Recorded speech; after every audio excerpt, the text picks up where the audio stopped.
여러분 혹시 심리적 반발이라는 말씀 들어보셨나요? 심리적 반발? 심리적 반발이란 자신의 자유나 선택권이 위협받거나 제한될 때 그 제한에 저항하여 오히려 금지된 것을 더 강하게 원하는 그런 인간 본연의 심리 현상을 일컫는 이 심리학적 용어입니다. 심리학 용어예요. 심리적 반발.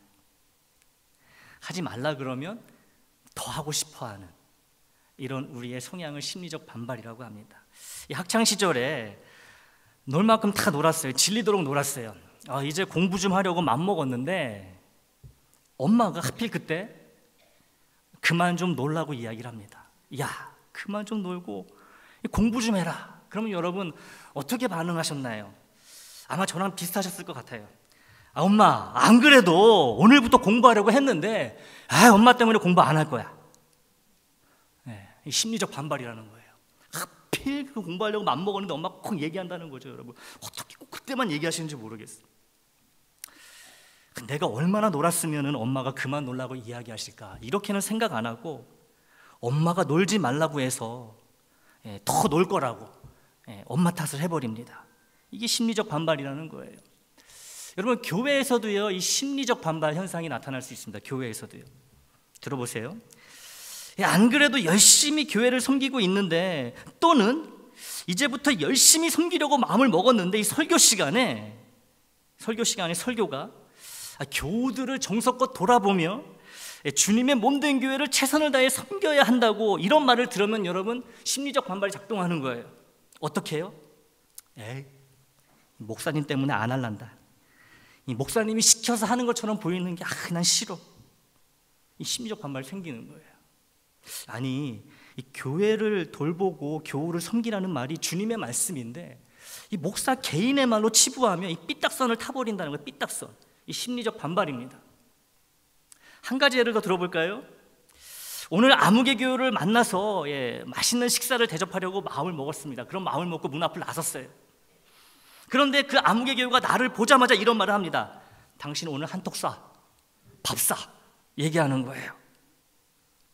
이때 심리적 반발 버튼이 세게 눌려지는 거예요. 어떻게 해요? 이 식사 대접하려는 마음이 싹 사라집니다. 그래서 어떻게 반응하죠? 내가 왜 사? 당신이 사. 이렇게 된다는 거예요. 시켜서 억지로 밥을 사는 모양새가 싫은 거죠. 심리적 반발이라는 거예요, 이게.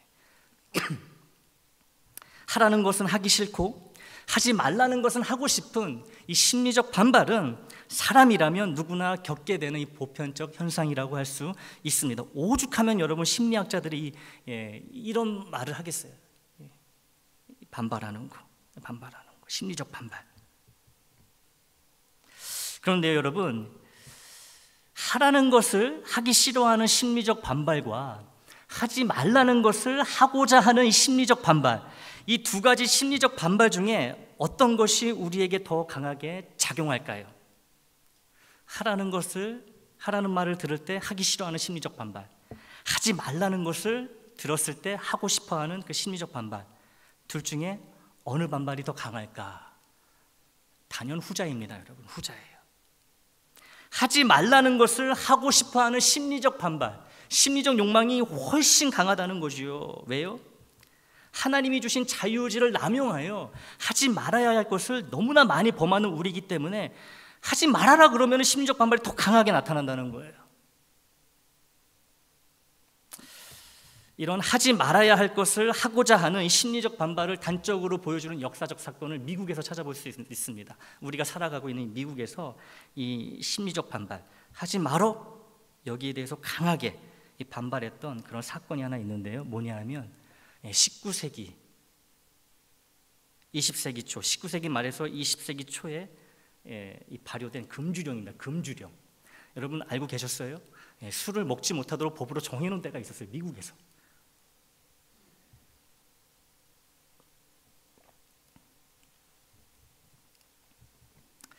(20세기) 초에는 이 술로 인한 그런 폐해가 만연했다고 합니다. 심각한 사회적 문제들이 막 발생하고 있었어요. 예를 들면요, 이 남편들의 지나친 음주는 이 가정폭력, 아동 방치, 그리고 심각한 빈곤의 주요 원인으로 지목되었어요.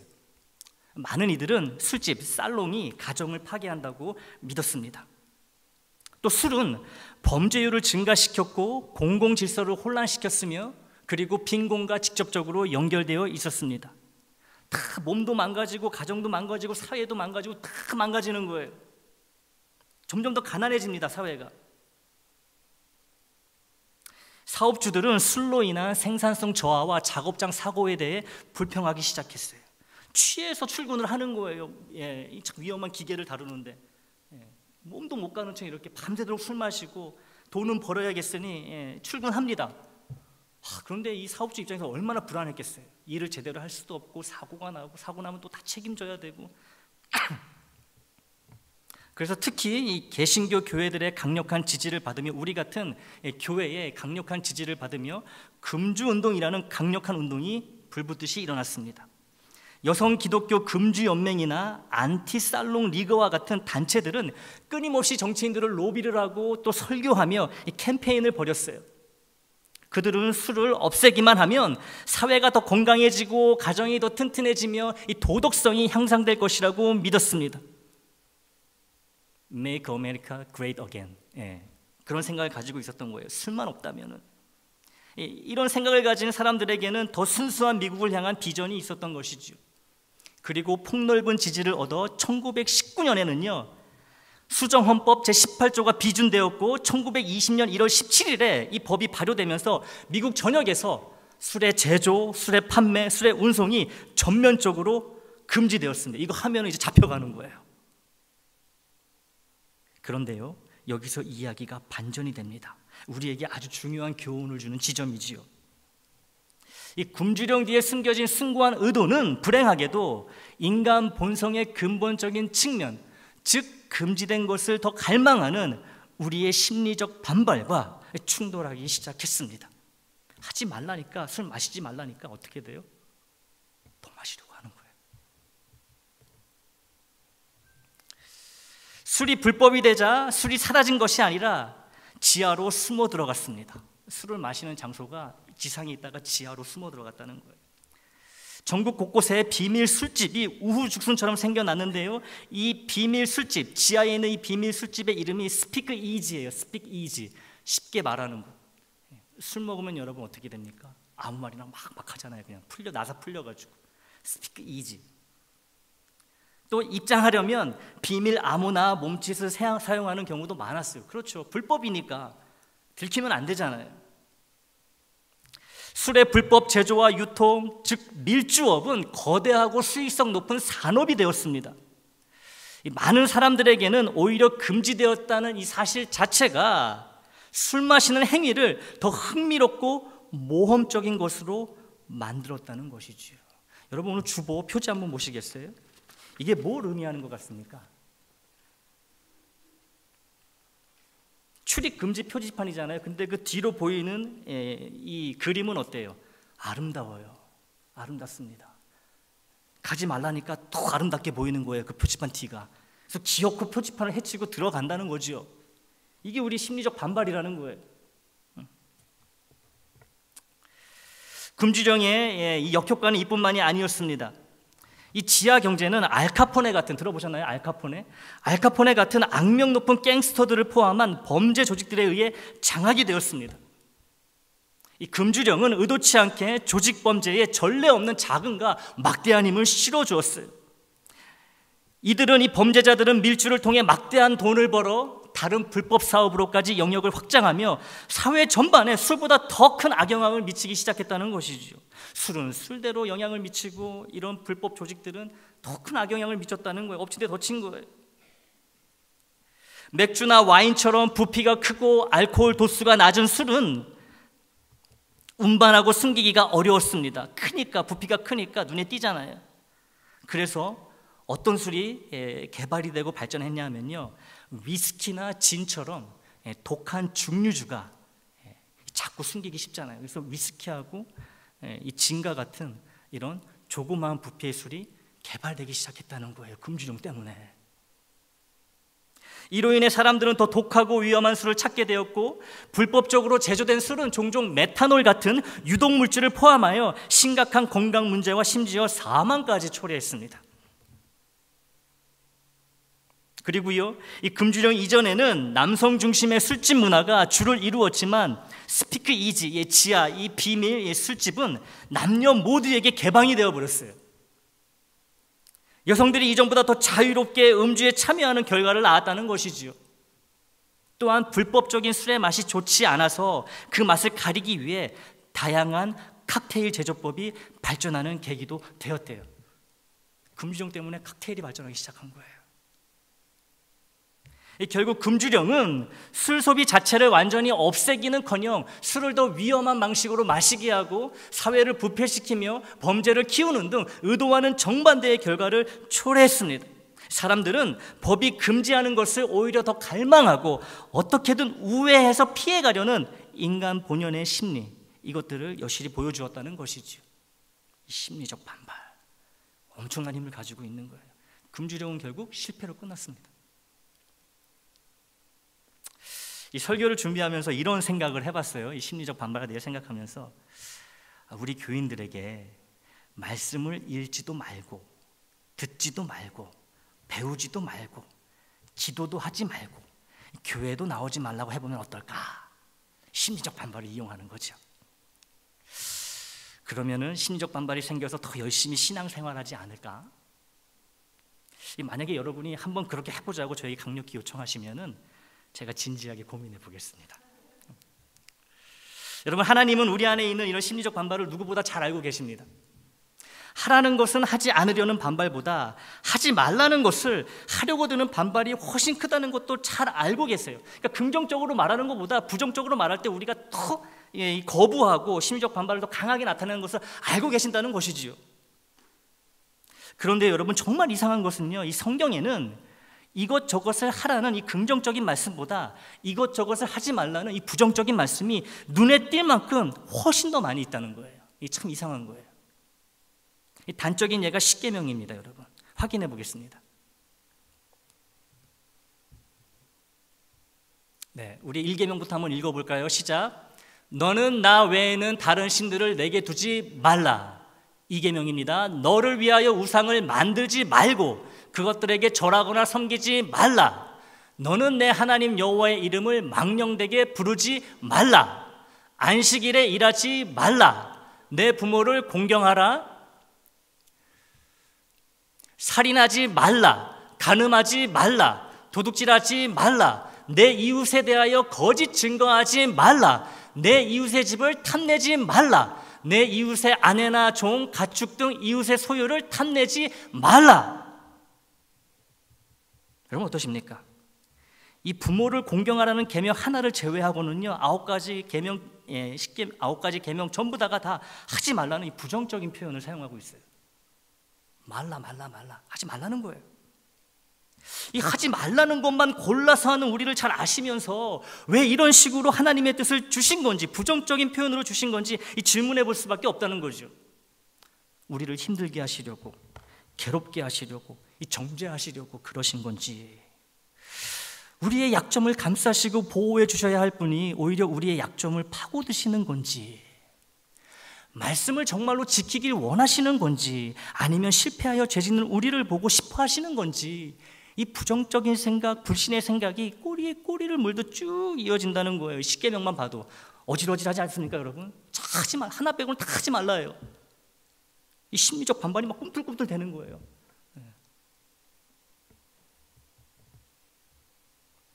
그 옛날 아담과 하와가 선악과를 먹은 것도 선악과를 먹지 말라고 부정적으로 말씀하셨기 때문에 그들의 심리적 반발이 더 거세져서 선악과를 먹었으니 하나님 탓으로 돌린다는 거죠. 롯의 아내가 소금 기둥으로 변한 것도 이 불타는 소돔과 고모라를 뒤돌아보지 말라고 부정적으로 말씀하셨기 때문에 롯의 아내가 심리적 반발이 더 커져서 뒤를 돌아보았고, 이 또한 하나님의 탓이라는 거예요. 왜 그런 식으로 얘기하셔가지고, 왜 우리의 심리적 반발을 건드셔가지고 따먹게 만들고 돌아보게 만들고, 하나님 때문이라는 거죠. 긍정적인 표현으로 좋게 말씀하셔도 우리가 들을까 말까인데, 부정적으로 말씀하시니 이 심리적 반발, 내 안에 있는 심리적 반발이 통제가 안 되고 하지 말라는 그것을 오히려 더 열심히 하고자 한다는 거죠. 내가 이렇게 생겨먹었고 이렇게 만드신 분이 하나님이시니 내 모든 죄와 잘못을 다 하나님 탓으로 돌립니다. 아니, 내 심리적 반발을, 가만히 있는 내 심리적 반발을 왜 건드리냐는 것이지요. 가만히 있는 사람 왜 하지 말라 그래가지고 건드리냐는 거예요. 그런데 여러분, 잠시 멈춰서서 함께 생각해 보길 원합니다. 좋으신 하나님이 정말로 우리를 힘들게 하시고 괴롭게 하시려고 이런 부정적인 명령들을 주신 걸까요? 아니지요. 아니에요. 하나님의 모든 금지 명령 속에는 우리를 향한 하나님의 깊은 사랑과 지혜가 숨겨져 있습니다. 우리가 이걸 보아야 되는 거예요. 예를 들어 볼까요, 여러분? 여러분의 어린 자녀나 손주가 뜨거운 불에 손을 대려고 할 때 여러분 뭐라고 말씀하시겠습니까? 점잖게 목소리를 깔고, 사랑하는 얘야, 불이 뜨겁단다, 조심하렴, 이렇게 부드럽게 얘기하시겠습니까? 어떻게 얘기하시겠어요? No! Stop! 너 절대 만지면 안 돼! 만지지 마! 단호하게 외치잖아요, 여러분. 위험이 클수록 우리의 언어는 더 강해지고 하지 말라는 부정적인 형태로 나타난다는 거예요. 왜입니까? 아이의 자유를 억압하려는 것이 아니라 사랑하는 내 자녀가 다치지 않도록 보호하고 위험으로부터 지키려는 부모의 본능적인 사랑의 마음 때문이잖아요. 하지 말라는 거예요. 때론 여러분 말만 그렇게 합니까? 위협도 하잖아요. 겁도 주잖아요. 사랑하니까 급할수록. 마찬가지로요, 하나님이 우리에게 하지 말라고 하신 것은 우리가 멸망의 길로 가지 않고 생명의 길을 걷도록 인도하시려는 분별력 있는 하나님의 사랑이라는 거예요. 죄는요, 달콤하게 포장되어 우리를 유혹하지만 결국 그 끝은 파멸입니다. 하나님은 우리가 그 파멸의 길로 들어서지 않도록 위험한 것을 만지지 말라고 단호하게 경고하시는 거예요. 이 십계명에 살인하지 말라, 간음하지 말라, 도둑질하지 말라 등과 같은 금지 명령이 왜 있을까요? 이것들이 개인과 공동체를 파괴하는 가장 근본적인 너무 위험한 행위들이기 때문에 말라 이렇게 말씀하신다는 거예요. 하나님은 우리에게 고통을 주시려는 것이 아니라 오히려 고통으로부터 우리를 보호하시고자 하는 좋으신 분이세요. 이러한 관점에서 사도 바울은 오늘 본문 로마서 7장 7절에서 12절에서 율법의 역할에 대해 이렇게 설명합니다. 제가 다시 읽어보겠습니다. 집중해서 들어주시길 바라요. 그런즉 우리가 무슨 말을 하리요? 율법이 죄냐? 그럴 수 없느니라. 율법으로 말미암지 않고는 내가 죄를 알지 못하였으니 곧 율법이 탐내지 말라 하지 아니하였더라면 내가 탐심을 알지 못하였으리라. 그러나 죄가 기회를 타서 계명으로 말미암아 내 속에서 온갖 탐심을 이루었나니 이는 율법이 없으면 죄가 죽은 것임이라. 전에 율법을 깨닫지 못했을 때에는 내가 살았더니 계명이 이름에 죄는 살아나고 나는 죽었도다. 생명에 이르게 할 그 계명이 내게 대하여 도리어 사망에 이르게 하는 것이 되었도다. 죄가 기회를 타서 계명으로 말미암아 나를 속이고 그것으로 나를 죽였는지라. 이로 보건대 율법은 거룩하고 계명도 거룩하고 의로우며 선하도다. 아멘. 여러분, 그렇다면 문제는 무엇일까요? 문제는 무엇일까요? 우리가 하지 말라는 명령을 듣고도 그것을 더 하고 싶어하는 우리의 심리적 반발, 즉 죄된 본성이 문제라는 거예요.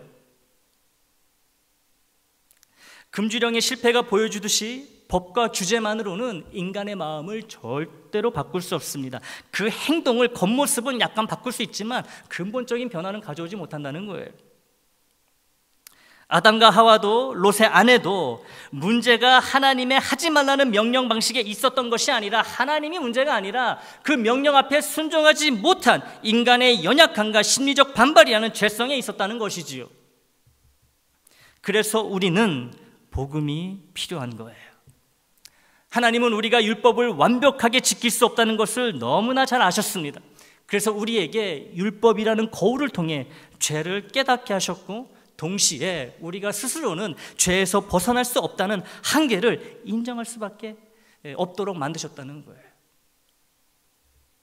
바로 이 지점에서 복음의 놀라운 선포가 울려 퍼집니다. 오늘 본문, 또 다른 본문 로마서 8장 1절에서 4절은 이렇게 선언합니다. 제가 읽어보겠습니다. 또 집중해서 들어보세요. 그러므로 이제 그리스도 예수 안에 있는 자에게는 결코 정죄함이 없나니 이는 그리스도 예수 안에 있는 생명의 성령의 법이 죄와 사망의 법에서 너를 해방하였음이라. 율법이 육신으로 말미암아 연약하여 할 수 없는 그것을 하나님은 하시나니 곧 죄로 말미암아 자기 아들을 죄 있는 육신의 모양으로 보내어 육신의 죄를 정하사 육신을 따르지 않고 그 영을 따라 행하는 우리에게 율법의 요구가 이루어지게 하려 하심이니라. 아멘. 우리 예수님은 율법의 모든 요구를 우리를 대신하여 완벽하게 지키셨고 율법 아래에 있는 우리를 구원하시기 위해 십자가에서 죽으셨습니다.